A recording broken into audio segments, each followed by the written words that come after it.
Welcome to Cold Blood Files, the place where we dive deep into chilling true crime stories and uncover the secrets that the powerful want buried. If you're someone who craves real-life mysteries, unsolved cases, and the lessons hidden within horrific crimes, make sure to subscribe, turn on notifications, and stick with us until the very end, because what you're about to hear will make you say, "How on earth was this real?" Somewhere in the vast Indian Ocean, a cargo ship named Lucona sails under the dark, silent night. 12 crew members are on board, along with a supposedly sensitive shipment, high-tech uranium mining equipment, or so the manifest claims.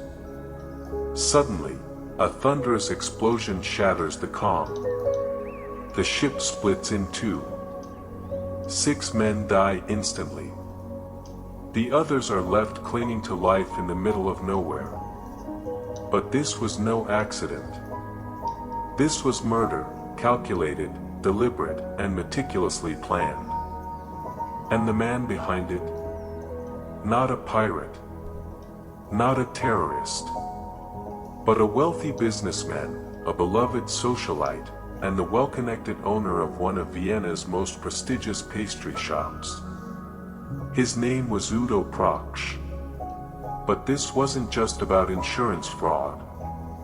This was a story of corrupted power, of invisible hands twisting the justice system, and of a man who orchestrated mass murder, and stayed free for nearly a decade thanks to his dangerous connections.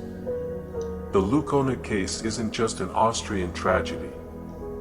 It's a cautionary tale, one that shows how, in every society, truth can die in silence, if those who speak it don't survive long enough to be heard.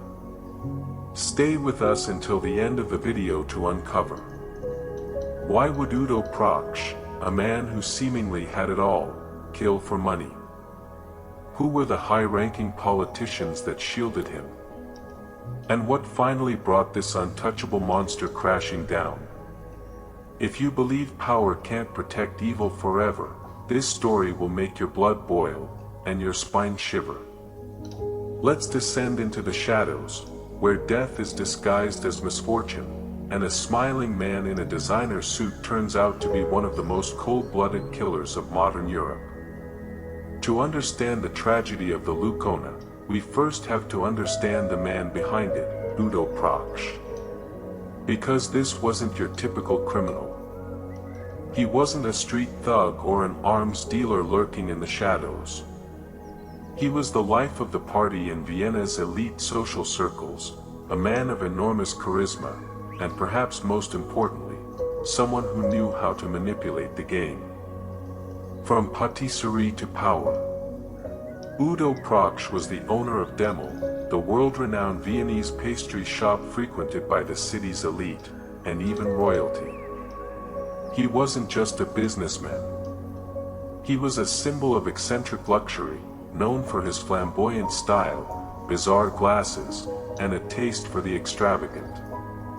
But Demel was more than just a bakery. Underneath the sweet aroma of cakes and coffee was a powerful network of whispers, backroom deals, and dangerous connections. Proksch used his shop like a spider uses a web, to draw in power and entangle it. He entertained ministers, generals, ambassadors. Not as a host, but as an equal. Sometimes even as a puppeteer.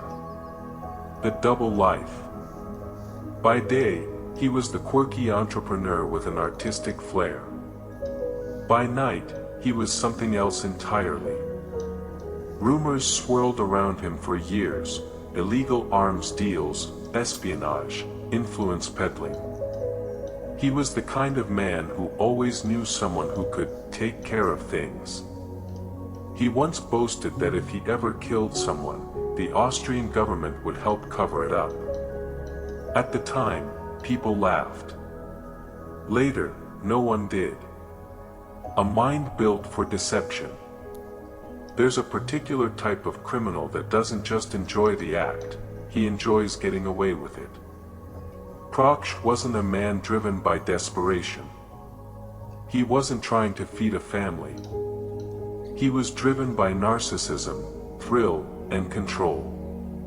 Psychologists might call him a malignant narcissist, someone with a grandiose sense of self-importance, a lack of empathy, and a belief that rules are for other people. He had the money. He had the power. But that wasn't enough. He wanted to prove he could play God and get paid for it. Why would he risk it all? This is the question that baffles most people. Why would a man who had everything stage a deadly insurance scam? But that's just it. For someone like Udo Proksch, enough is a word that doesn't exist. Power is addictive. And when someone is used to having doors open for them, being untouchable becomes part of their identity. He didn't just want money. He wanted to show that he could engineer death, and then watch as the system bowed to him anyway. And for almost 10 years, it did. In the world of crime, there are those who kill out of fear, anger, or need. And then there are those who kill simply because they can. Udo Proksch was the latter. He treated human life like chess pieces, sacrifices for a strategy only he understood. What made him terrifying wasn't the explosion he caused. It was the fact that he smiled while others drowned, knowing that he'd already booked a dinner with a government minister the next day. In the world of high-level crime, some kill with knives, others with guns. Udo Proksch. He killed with forged documents, political influence, and a bomb deep beneath the ocean. In 1976, Udo Proksch began executing one of the boldest and most cold-blooded crimes in modern European history. He created a shell company using someone else's name and crafted a fake shipping contract for uranium mining equipment, bound for Asia. According to the shipping documents, the cargo was sensitive, valuable, and dangerous, the kind of freight that would qualify for a massive insurance policy. But the truth? The Lucona was carrying nothing more than scrap metal, junk, and worthless industrial waste. There were no uranium machines, no valuable equipment. Only a time bomb, hidden in the ship's cargo hold, quietly ticking. On January 23, 1977, the Lucona left port in Italy, bound for Singapore. On board were 12 unsuspecting crewmen, most of them unaware they were walking into a death trap. They were just sailors, working-class men, out at sea to feed their families, and yet, they had been reduced to pawns in a multi-million-dollar insurance scam orchestrated by a man who dined with ministers. Sometime during the voyage, while sailing across a remote stretch of the Indian Ocean, far from land, radar, or help, the bomb detonated. The explosion tore the vessel apart. 6 men died instantly. The remaining 6 clung to floating wreckage, desperately battling the sea. But this wasn't a tragedy. This was premeditated murder, hidden beneath an ocean of lies. Immediately after the explosion, Udo Proksch filed for the insurance claim, a payout worth over $20 million. He presented invoices, shipping manifests, certificates, all painstakingly forged. And nobody questioned him. Why would they? He was a respected businessman, well known to Austria's political elite. Who would suspect a man like him? No one. And that was his greatest weapon. Instead of suspicion, he received sympathy. People called it a maritime disaster. He even held a memorial for the dead sailors. The entire event became a macabre performance, and no one realized they were applauding the killer himself. A flawless crime. From a criminal logistics standpoint, the Lucona affair is still considered by many as almost perfect. There were no living eyewitnesses who could confirm the bomb. There were no satellites, no surveillance. Every document was in order. And if not for a few crucial twists later on, Proksch may have walked away scot-free. But beneath the surface, this was more than fraud. It was a crime against morality.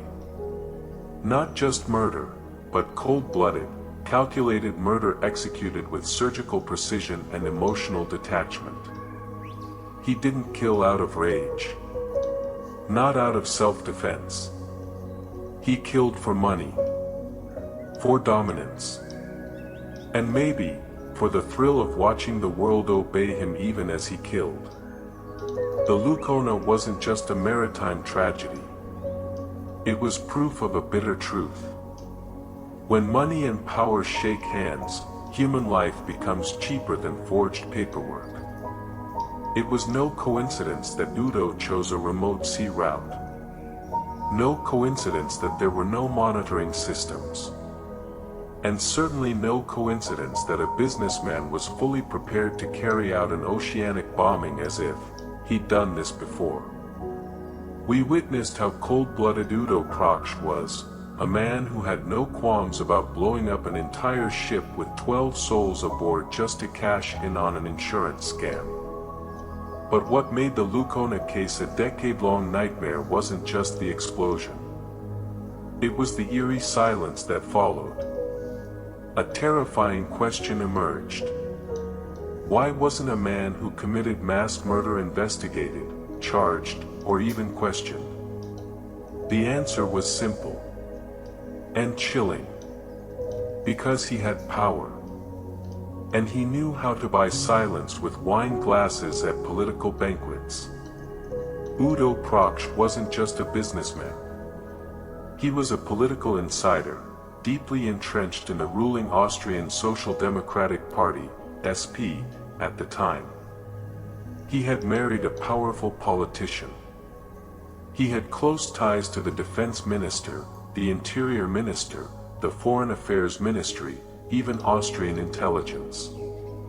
According to multiple accounts, Proksch often hosted elite parties, either in luxury hotels or inside his famous Demo Cafe, where he charmed, traded favors, signed deals, and remembered political debts.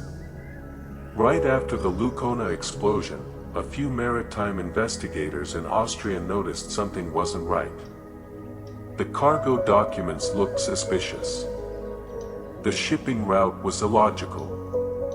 There was no physical trace of any real uranium equipment. They filed internal reports and started preliminary inquiries. And then, something strange happened. Investigators were transferred, some fired. The case files were sealed, marked national security. No one dared to utter the name Lucona inside Parliament again. A few independent journalists in Vienna during the late 1970s tried to raise alarms about the Lucona incident.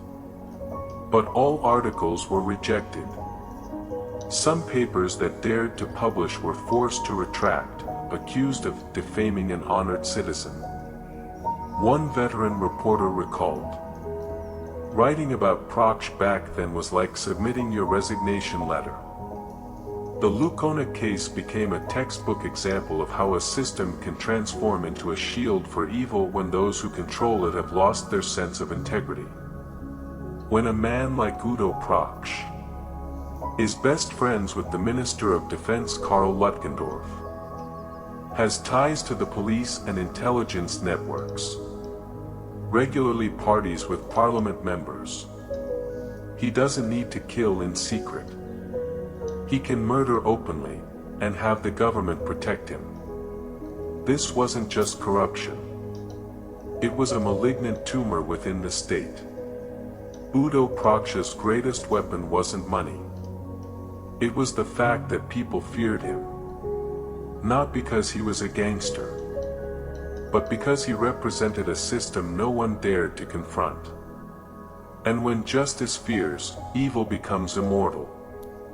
Every scandal that shakes history has a turning point.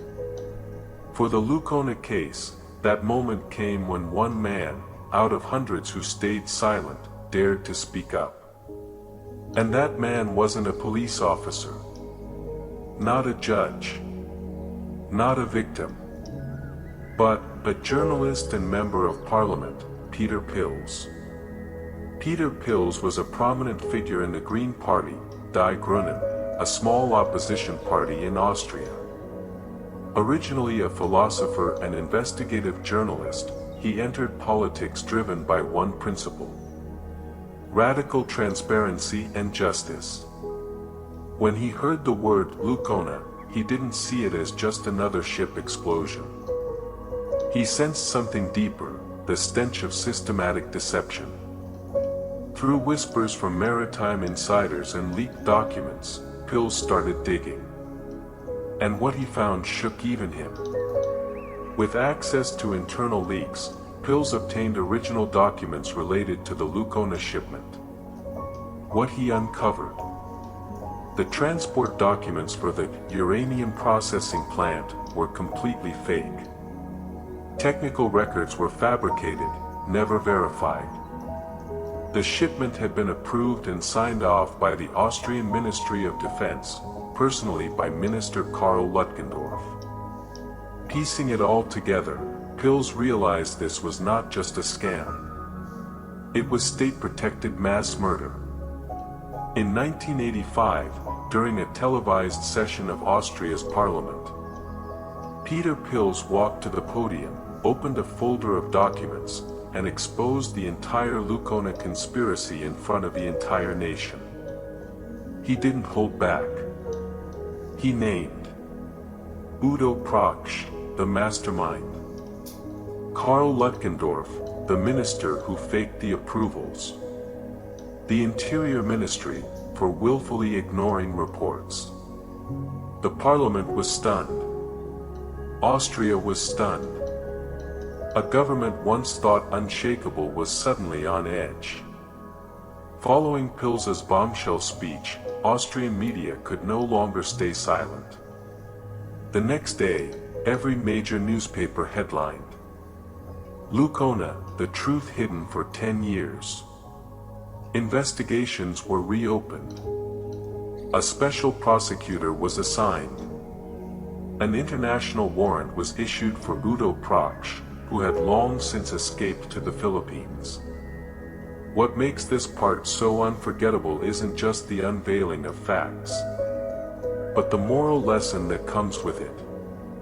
Sometimes, all it takes is one person with a conscience to bring down an entire empire of lies. Peter Pilz wasn't a Hollywood hero.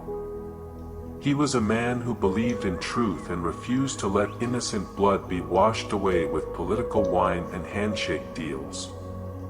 Justice often arrives late, but it will never arrive if no one dares to call its name. Peter Pilz did what the entire system refused to do. He gave a voice to the dead.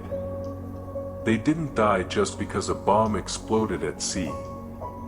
They died because of orchestrated silence. And he, with one lone voice, shattered that silence. If Udo Proksch was once the king of Vienna's elite society, then after Peter Pilz's explosive revelation, he became a global fugitive, a man with a death ship on his conscience. But no one could have predicted what came next. Because Udo didn't go underground like a typical criminal. He was living in luxury, right in plain sight, under a fake name, shielded by dangerous alliances. After the Lucona explosion, Proksch didn't flee immediately. Instead, he methodically withdrew from his businesses, emptied accounts, and vanished without a trace. Years later, he resurfaced in the Philippines under a false identity. Ramon Mercader, the same name as the man who assassinated revolutionary Leon Trotsky. A coincidence? Or a twisted joke? In Manila, He lived as a wealthy businessman, mingling with political circles, arms dealers, and foreign elites. No one suspected he was one of Europe's most wanted killers. How was he able to live so freely for so long? The answer lies in what once made him untouchable in Austria. His political and intelligence connections ran deep. Many of his allies, former ministers, high-ranking generals, and intelligence officials, were still in office or held influence in Austria and Southeast Asia. Udo wasn't just a fugitive. He was a keeper of secrets, secrets that, if revealed, could bring down entire governments. So capturing him wasn't just a criminal matter, it was a political game of chess, and one wrong move could end careers, or lives. In 1989, nearly a decade after the Lucona disaster, Interpol received an anonymous tip. Udo Proksch would be landing at Vienna airport under a false identity. No one believed it. Why would a man like him walk into a trap? Still, Austrian authorities prepared a quiet operation. Then, the impossible happened. On a flight from Bangkok, a middle-aged man wearing a Panama hat and fine suit stepped off the plane in Vienna. He handed over his forged passport. Biometric checks confirmed. It was Udo Proksch. He was arrested on the spot, calm, silent, and eerily composed. Perhaps, he knew the endgame had begun. News of his arrest exploded across Europe. Photos of him handcuffed and escorted by police appeared on every major newspaper in Austria, Germany, and Switzerland. But the public's anger wasn't just about the murders.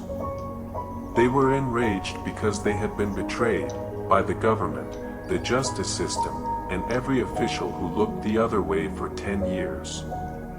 People began asking, how many other criminals have been protected? How many files have been buried? How many monsters are still walking free in plain sight?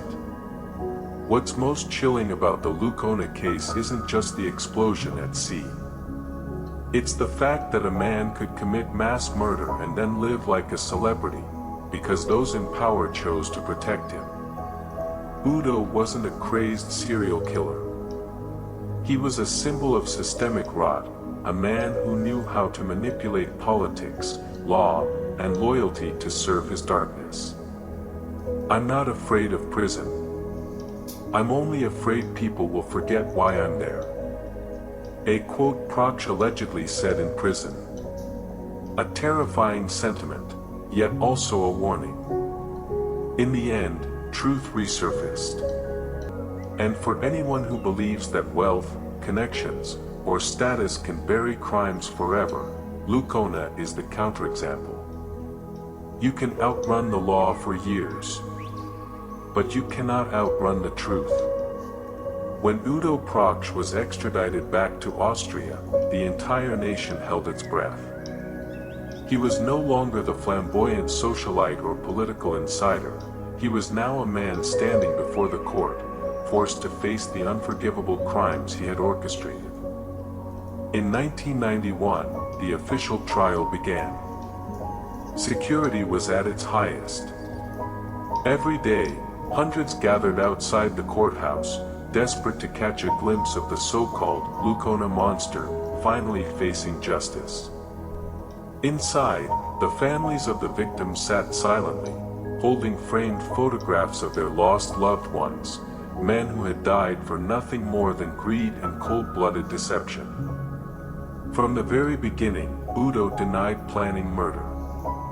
He admitted to falsifying documents, orchestrating the explosion, and attempting to defraud insurers, but insisted, "I didn't know people would die." The room fell into a stunned silence, one that quickly turned to simmering anger. Prosecutors laid out a mountain of damning evidence. Technical schematics of the uranium reprocessing plant were completely fabricated, on Udo's orders. A secret audio recording from 1977 captured him saying, "The ship will sink quickly. No one will suspect a thing." Handwritten letters and telegrams between Udo and Austrian officials exposed deep political protection and collusion. But perhaps most devastating were the testimonies from victims' families. One young widow broke down in tears on the witness stand. "My husband thought he was helping build something meaningful. That man turned his dream into ashes." At first, Proksch appeared composed, even smug. But as the evidence mounted, he began to crack under pressure. When questioned about his motives, he exploded. "I only did what the government knew was happening and chose to ignore." That outburst sent shockwaves through the courtroom. It wasn't just a defense, it was a political accusation. Proksch wasn't acting alone. And now, he was threatening to take others down with him. On the surface, this was a murder-for-profit case, a businessman blowing up a ship to collect insurance.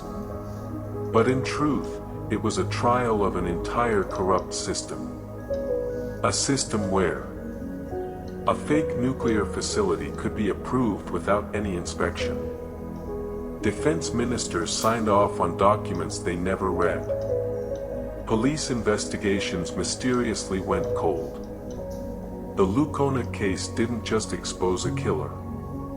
It exposed a government willing to protect him, until the truth became too heavy to bury. On March 6, 1992, over a decade after the Lucona exploded at sea, Udo Proksch was found guilty and sentenced to life imprisonment on multiple charges. Multiple counts of murder, insurance fraud, document forgery, and conspiracy to destroy international property. When the sentence was read, there was no applause. Only tears, silence, and the quiet weight of justice, delayed, but not denied. After being sentenced to life in prison in 1992, many believed the door had finally closed on Udo Proksch. But the truth is, even behind bars, this man never gave up his obsession with power, control, and attention. At first, Proksch was transferred to Stein prison, one of Austria's highest security facilities. But what shocked the public was that he didn't live like an ordinary prisoner. Instead of prison uniforms, he wore designer shirts. Instead of doing labor, he spent his time writing books, running a custom glasses workshop, and even had a personal manager. Rumors circulated that he had a private phone line, regular visits from his wife, and maintained contact with several politicians. One guard angrily told the press, "He was never imprisoned. He just moved from a palace to a prison." The answer was chilling. The system still feared him. Udo Proksch didn't just hold secrets, he threatened to reveal them. And he did. In 1995, parts of his memoirs were published. Within its pages, he described private dinners with the Chancellor, gifts to senior police officials, and moments where he allegedly helped rewrite confidential reports. The book shocked the nation, not only for its arrogance, but because it revealed a disturbing truth. Austria's political elite once bowed to a man who would later be convicted of mass murder. On June 27, 2001, Udo Proksch died in prison. Official cause, heart failure after multiple surgeries. He was 67 years old. There was no grand funeral. No heartfelt eulogies. Only a few former acquaintances quietly attended, and the nation breathed a collective sigh of relief. Because at last, a dark chapter had closed for good. Even after his death, the Lucona case left behind chilling questions. Who ordered the original cover-up? How many high-ranking officials knew the truth? And why did it take 13 years for justice to be served? Some believe that his death was the final step in burying secrets too dangerous to uncover. And maybe, the full truth about the Lucona will forever rest at the bottom of the ocean, with the wreckage of a doomed ship. The story of Udo Proksch isn't just a criminal case. It's a warning. When power goes unchecked, when wealth and status can buy silence, even human lives, disaster is inevitable. And yet, from that darkness, Austria was forced to change. Stricter regulations on safety and shipping. Reforms in the insurance and justice sectors. And above all, a renewed demand for transparency and accountability. Thank you for staying with us through this story. If you found it thought-provoking, please leave a comment, share the video, and subscribe to the channel to discover more real-life cases where truth fought against power, and sometimes, even won.